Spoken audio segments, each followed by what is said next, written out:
अस्सलाम वालेकुम स्टूडेंट्स, कैसे हैं आप सब। उम्मीद है आप सब खैरियत से होंगे।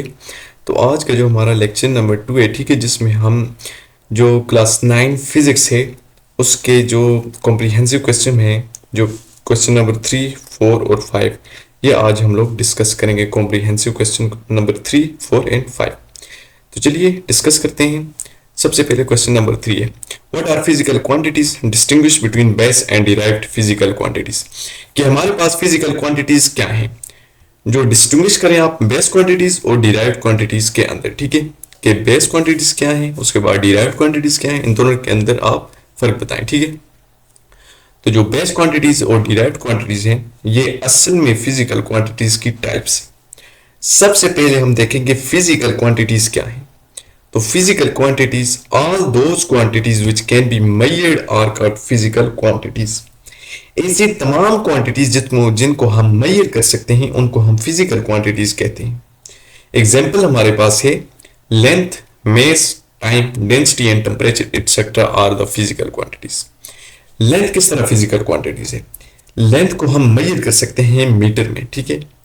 लेंथ मीटर में हम मेजर कर सकते हैं, इसलिए ये फिजिकल क्वांटिटी है। दूसरे नंबर पर हमारे पास है कि मेस किस तरह फिजिकल क्वांटिटी है।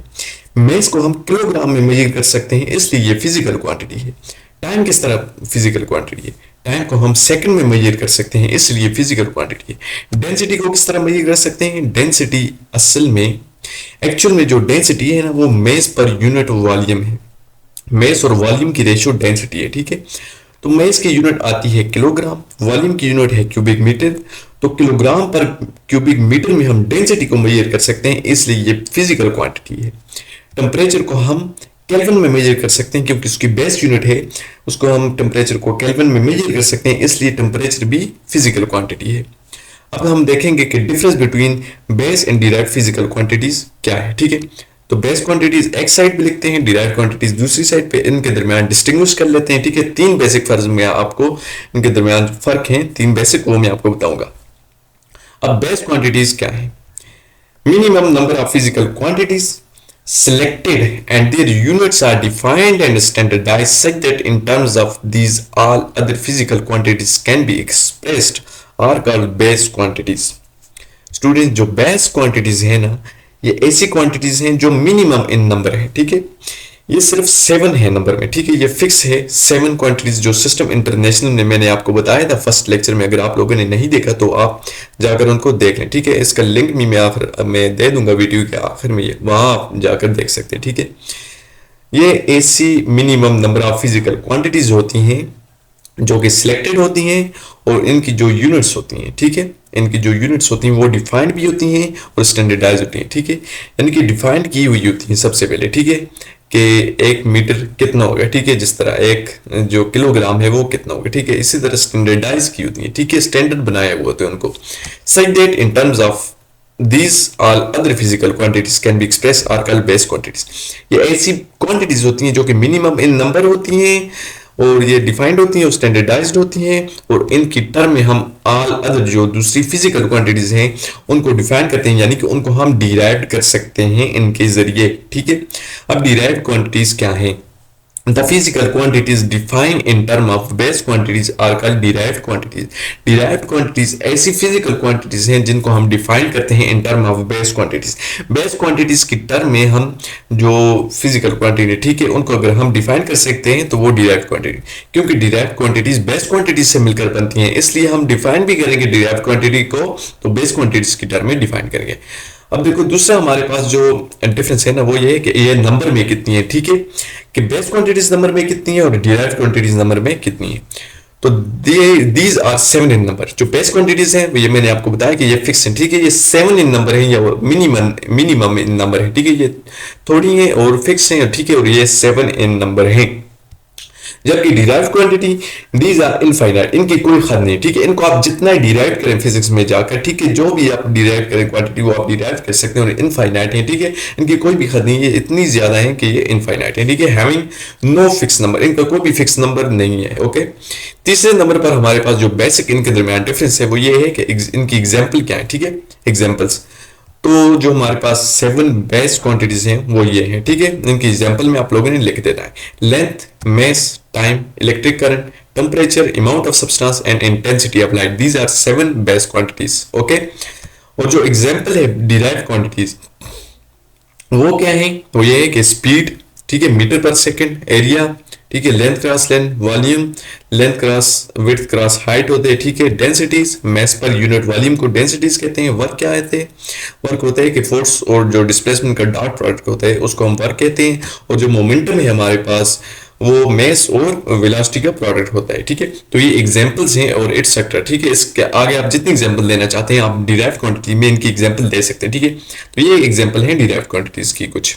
अब उसके बाद हमारे पास जो क्वेश्चन नंबर 4 है, long question number 4 chapter number 1 का 9th क्लास का, वो है व्हाट इज स्टैंडर्ड फॉर्म और साइंटिफिक नोटेशन।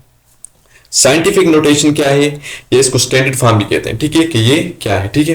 तो आंसर इसका ये है कि साइंटिफिक नोटेशन, ठीक है, सबसे पहले हेडिंग लगाएंगे साइंटिफिक नोटेशन क्या है।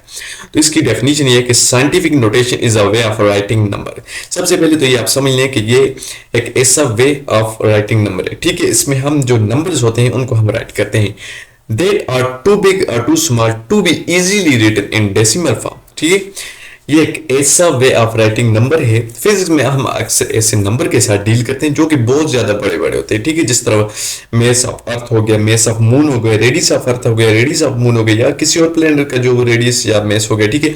ये इतने बड़े नंबर्स होते हैं कि इनका हम, ठीक है, इनको लिखना कन्वीनियंट नहीं होता, ठीक है, ये इजीली रिटर्न नहीं हो सकते, ठीक है। तो इनको कन्वीनियंट बनाने लिए अपने लिए आसान बनाने के लिए हम लोग साइंटिफिक नोटेशन वाला जो मेथड है ना इसको इंट्रोड्यूस करते हैं, ठीक है। एक ऐसा मेथड है जिसके अंदर जो बहुत ज्यादा बड़े नंबर या बहुत ज्यादा जो छोटे नंबर्स होते हैं उनको हम इजीली लिख सकते हैं डेसिमल फॉर्म में, ठीक है, डेसिमल फॉर्म में और 10 की पावर में, ठीक है। तो इसकी एक्सप्लेनेशन कर लेते हैं कि आखिर साइंटिफिक नोटेशन है क्या। अ लार्ज और स्मॉल नंबर n, इसकी जो स्टैंडर्ड फॉर्म होगी उसमें जो n होगा, ठीक है, यहां मैं आपको बताऊंगा। ये लार्ज या स्मॉल नंबर है, can be express in terms of a number m, ठीक है। इसको हम एक्सप्रेस करते हैं कि numbers m and a power of 10 like, ठीक है, और पावर ऑफ 10 भी हम इसमें इंट्रोड्यूस करते हैं, ठीक है। अब देखें यहाँ n, ये इसकी जो स्टैंडर्ड फॉर्म इसको याद रखें, ठीक है, n is equal to m multiply by 10 power n। यहाँ जो n है ना ये बहुत स्मॉल या जो लार्ज नंबर है, ठीक है, वो है। इसको हम लोगों ने स्टैंडर्ड फॉर्म में लिखते हैं। स्टैंडर्ड फॉर्म ये, ठीक है, m, ठीक है, जो नंबर हम उसमें से चूज करेंगे जो फर्स्ट नॉन जीरो डिजिट होते हैं, ठीक है, उस नंबर में हम चूज करेंगे और उसके बाद रेफरेंस पॉइंट लगाकर हम लोग क्या मेथड है इसका वो हम देख लेंगे, ठीक है, और मल्टीप्लाई बाय 10 पावर n, ठीक है, और उसको इसके साथ हम ना 10 की पावर भी लिखते हैं, ठीक है। ये साइंटिफिक नोटेशन का मेथड है, ठीक है, ये तरीकेकार है इसका। Where m represent the number whose first digit is non zero. मैंने आपको बताया कि ये जो m है ये ऐसा नंबर है जिसका फर्स्ट डिजिट जो होगा ना वो नॉन जीरो होगा, ठीक है, यानी कि जीरो नहीं होगा। नॉन जीरो डिजिट्स कौन से, 1 से लेकर 9 तक, ठीक है, ये ऐसे डिजिट्स हैं जिनमें जीरो नहीं है, ठीक है, ये नॉन जीरो डिजिट्स हैं, ठीक है। उसके बाद n, जो n है ना ये 10 की पावर जो n है, n represent the power of 10 विच में बी पॉजिटिव और नेगेटिव। ये जो n है ना ये 10 की पावर है, ठीक है, ये पॉजिटिव भी हो सकती है और नेगेटिव भी हो सकती है। पॉजिटिव कब होगी, ठीक है, वो भी आपको बताऊंगा अभी नीचे एग्जांपल में आपको बता दूंगा, ठीक है, और नेगेटिव कब होगी वो भी आपको बता दूंगा, ठीक है। तो एग्जांपल देख लेते हैं इसकी। The mass of moon is approximately 7 into 000 and up to 7 this 0 into kg, ठीक है। जो mass of moon है ना वो इतना बड़ा है, ठीक है, कि 7 के पीछे कितने ज्यादा जीरो है उसके बाद kg, ठीक है, यानी कि इतना ज्यादा mass है मून का, which is in standard form or scientific notation is 7 multiplied by 10 power 22 kg, ठीक है। इसको हमने इजीली देखो छोटा सा नंबर बन गया 7 multiplied by 10 power 22 kg में हम लोगों ने एक्सप्रेस कर दिया, ठीक है। तो हमारे लिए कितना आसान हो गया कि हमने साइंटिफिक नोटेशन का मेथड इंट्रोड्यूस करवाया और जो मेस ऑफ मून है, ठीक है, उसको हमने इतने छोटे से नंबर में 7 मल्टीप्लाई बाय 10 पावर 22 kg में लिख दिया। ये किस तरह लिखे मैं अब आपको बताने जा रहा हूं, ठीक है। तो गौर से देखना है, ये देखें हमारे पास 7 इंटू 0 एंड अप टू 1, ठीक है, पीछे कितने 22 जीरो लगे हुए हैं, ठीक है। अब देखें यहाँ पर जो हम जो स्टैंडर्ड फॉर्म बनाएंगे, ठीक है, साइंटिफिक नोटेशन के लिए उसका मेथड ये है ना कि आप इस नंबर में जाने, ठीक है, जो फर्स्ट नॉन जीरो डिजिट है उसके बाद अपने रेफरेंस पॉइंट लगा देना है, ठीक है। अब देखिए यहाँ मेस ऑफ मून कितना बड़ा है, ठीक है, 7 इंटू 0 ठीक है, जिसके पीछे 22 जीरो है, ठीक है, उसके बाद kg, ठीक है। इसको हम स्टैंडर्ड फॉर्म में किस तरह लिखेंगे इसको समझना है, ठीक है। सबसे पहले तो इसको समझने के लिए आप लोगों ने बहुत ज्यादा तवज्जो करनी है, ठीक है। अब देखें 7 × 0 0, इसको हम इस तरह किस तरह लिखेंगे, ठीक है। आपने सबसे पहले इस नंबर में जाना है, तो सबसे पहले आपने फर्स्ट जो नॉन जीरो डिजिट है उसको ढूंढना है, ठीक है। तो यहाँ पे आए तो सबसे पहले ये फर्स्ट नॉन जीरो डिजिट है, ठीक है। 7 नॉन जीरो है, ठीक है। 1 से लेकर 9 तक मैंने आपको बताया कि ये क्या है, नॉन जीरो डिजिट्स हैं, ठीक है। तो ये 7 जो हमें मिल के सबसे पहले ये नॉन जीरो डिजिट है। इसके बाद जो जितने भी जीरो है, ठीक है, ये तो जीरो है, ठीक है, ये नॉन जीरो नहीं है। तो इसके बाद आपने एक रेफरेंस पॉइंट लेना है, ठीक है। 7 के बाद यहाँ पर 0 और 7 के दरमियान। अब यहाँ पर पॉइंट क्या है, तो यहाँ तो नहीं है, ठीक है। तो फिर क्या होगा, सबसे आखिर में होगा। तो यहाँ से आखिर से आपने पॉइंट मूव करा के वहां लेके आना है जहां आपने रेफरेंस पॉइंट यहाँ पर ये किए। तो इधर से पॉइंट 22 स्टेप्स इस तरफ मूव करेंगे तो यहाँ पर आप पहुंच जाएंगे। तो इसकी जो स्टैंडर्ड फॉर्म बन जाएगी वो इस तरह से बन जाएगी, 7 मल्टीप्लाई बाय 10 पावर, और जो पावर बनेगी हमारे पास 10 तो आपने लेना ही लेना है, ठीक है। और जिसकी जो 10 की पावर बनेगी वो क्या बनेगी, जितने स्टेप्स आपने जीरो नहीं जो पॉइंट इधर मूव करवाया है 7 तक, ठीक है, वो 22 स्टेप्स बनते हैं, उसको आप लोगों ने पावर बना दिए कि 7 जो first non zero digit multiply by 10 power 22 जितने स्टेप्स आपने जीरो इधर मूव करवाए इनटू केजी। तो कितना आसान हो गया कि इतना बड़ा नंबर हम लोगों ने इतने छोटे से नंबर में लिख लिया, ठीक है। 7 multiply by 10 power 22 KG. Similarly the diameter of atomic nucleus is about 0.0000 and up to 70 into 1 metre, ठीक है। जो डायमीटर है एटॉमिक न्यूक्लियस का इतना कम है, ठीक है, कि 0.00 into 1 मीटर, ठीक है। which in standard form or scientific notation is 1 multiplied by 10 power minus 14 metre. तो ये इतना कम बन गया, ठीक है, 1 multiply by 10 power minus 14 metre. ये देखें ये कितना बड़ा नंबर था और इसको हमने स्टैंडर्ड फॉर्म या साइंटिफिक नोटेशन में इतना छोटा सा करके लिख लिया, ठीक है। तो ये हमने लोगों ने किस तरह लिखा और ये माइनस किस तरह है, ठीक है, ये भी मैं आपको बताऊंगा इसमें। अब देखिए ये नंबर है हमारे पास, ठीक है, इसको हम लोगों ने स्टैंडर्ड फॉर्म में लिखने। तो उसी तरह मैंने आपको जिस तरह बताया कि नंबर में जाएं, फर्स्ट नॉन जीरो डिजिट लें, उसके बाद अपने रेफरेंस पॉइंट लगा देने। अब देखिए यहाँ पर हम अगर जाएं तो 0 0 0 ये सब नॉन जीरो तो नहीं है। अगर हम लास्ट में देखें तो ये नॉन जीरो है, ठीक है, 1 नॉन जीरो है, 1 से लेकर 9 तक नॉन जीरो है, ठीक है सब। तो 1 नॉन जीरो मिल गया हमें, ठीक है। इसके बाद हम लोगों ने रेफरेंस पॉइंट लगाया। अब यहाँ पर देखें पॉइंट यहाँ पर है, ठीक है, इन दो जीरो के दरमियान, फर्स्ट जो दो जीरो है, ठीक है, इनके दरमियान में पॉइंट है। अब देखो हम लोगों ने क्या कहा था, मैंने आप लोगों को कहा था कि पॉइंट उठाकर बस रेफरेंस पॉइंट पर लगा दे रहे हैं, ठीक है, नॉन जीरो डिजिट के बाद। अब देखिए पॉइंट क्या है, तो हमें यहां से लेकर इधर लेकर जाना पड़ेगा, ठीक है। तो हम इसको इधर से उठा करना 1 2 3 4 5 6 7 8 9 10 और माइनस यानी कि 14 स्टेप्स हम उधर चले जाएंगे और 1 के बाद यहाँ पर हम पहुंच जाएंगे और यहाँ पर हम पॉइंट लगा देंगे, तो ये बन जाएगा, ठीक है। तो अब देखो इसके हम लोगों ने स्टैंडर्ड फॉर्म किस तरह लिखी। देखो सबसे पहले नॉन जीरो डिजिट 1 अपनी जगह पे आ गया, ठीक है। ये जो फर्स्ट हम लोगों ने कहा था कि यहाँ जो स्टैंडर्ड फॉर्म मैंने आपको बताएगी कि m ऐसा नंबर होगा जिसका फर्स्ट जो डिजिट होगा वो नॉन जीरो होगा। तो नॉन जीरो डिजिट आ गया, मल्टीप्लाई पे 10 पावर अपनी जगह पे, ठीक है। और माइनस 14 किस तरह आया, क्योंकि अब हम लोगों ने डिजिट यहां से मूव करवाए पॉइंट को यहां तक, माइनस 14 स्टेप्स उधर मूव करवाए, ठीक है। अब देखो यहाँ हम किधर से चले, लेफ्ट से राइट की तरफ चले, ठीक है। तो हम लोगों ने माइनस 14 लगाए। अगर हम राइट से लेफ्ट की तरफ आएंगे, ठीक है, तो हम पॉजिटिव लेंगे पावर को, और अगर हम लेफ्ट से राइट की तरफ जाएंगे, ठीक है, तो हम पावर को नेगेटिव लेंगे। ओके, यहां तक आपको समझ आ गई, उम्मीद होप सो आपको समझ आ गई होगी। अब क्वेश्चन नंबर 5 जो हमारे पास है, long question number 5, what are prefixes explain with examples, ठीक है। ये हमारा आज के लेक्चर का आखिरी लॉन्ग क्वेश्चन है, तो इसको आप लोगों ने अच्छी तरह से समझ लेना है। प्रीफिक्सेस क्या है और एक्सप्लेन विद एग्जांपल, और इसकी एग्जांपल के साथ एक्सप्लेन करें, ठीक है। प्रीफिक्सेस एक मैकेनिज्म है, ठीक है, जिस तरह साइंटिफिक नोटेशन था सेम है, ठीक है। A mechanism through which a very small और very large number is expressed in terms of power of 10 by giving a proper name to its is called prefixes, ठीक है। ये ऐसा मैकेनिज्म है जिसके जरिए हम वेरी स्मॉल या जो वेरी लार्ज नंबर होता है उसको हम एक्सप्रेस कर देते हैं, ठीक है। उसके साथ जो 10 की पावर होगी उसको हम एक प्रॉपर नाम देंगे, तो ऐसे मैकेनिज्म को हम प्रीफिक्सेस कहते हैं। प्रीफिक्सेस दोबारा से सुनने, अगेन रिपीट कर रहा हूं, ठीक है। एक ऐसा मैकेनिज्म है जिसके जरिए हम वेरी लार्ज या वेरी स्मॉल जो नंबर हैं उनकी जो पावर ऑफ 10 होगी उसको हम एक प्रॉपर नाम देंगे, ठीक है। ऐसे जो मैकेनिज्म है उसको हम प्रीफिक्सेस कहते हैं। एक्सप्लेनेशन, प्रीफिक्सेस की अब एक्सप्लेनेशन देख लेते हैं, ठीक है।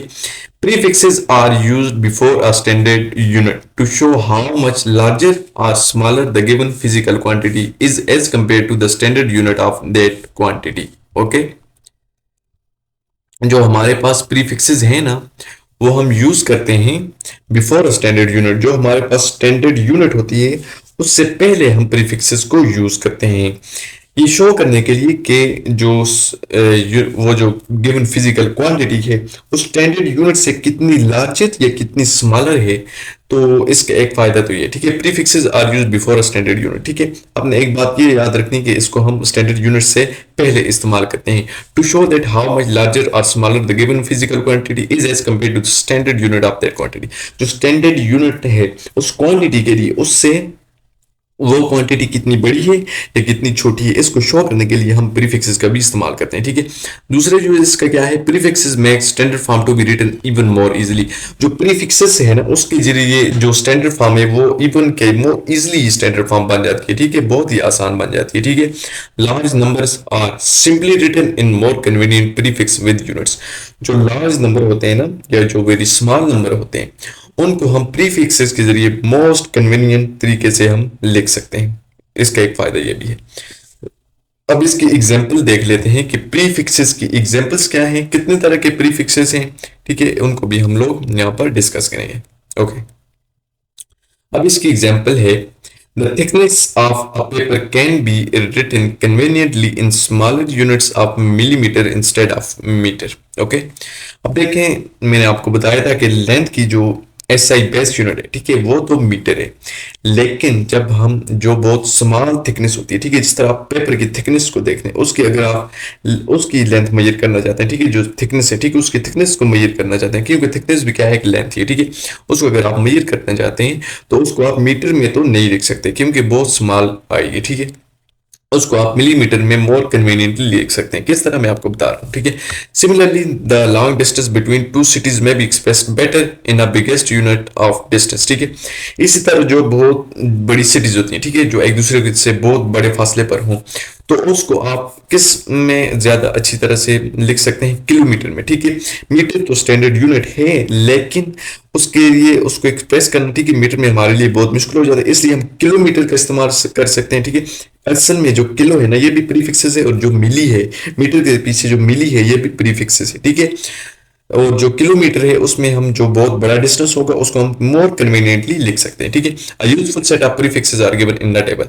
अब मैं आपको वो तमाम प्रीफिक्सेस बताऊंगा, ठीक है, जो कि 10 की पावर को दिए जाते हैं, कुछ खास 10 की पावर को, ठीक है, हर एक 10 की पावर को नहीं दिए जाते, कुछ खास 10 की पावर को दिए जाते हैं। ठीक है, जो हमारे लिए मोर कन्वीनियंट यानी कि बहुत आसानी पैदा कर देते हैं कि हम नंबर को किस तरह लिखें।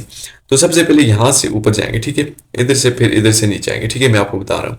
अब 10 की पावर 1 जो है ना उसको हम प्रीफिक्सेस जो उसका नाम दिया है डी का, और इसकी जो सिंबल है ना वो है डी ए। ठीक है, इसको डी ए से रिप्रेजेंट करेंगे।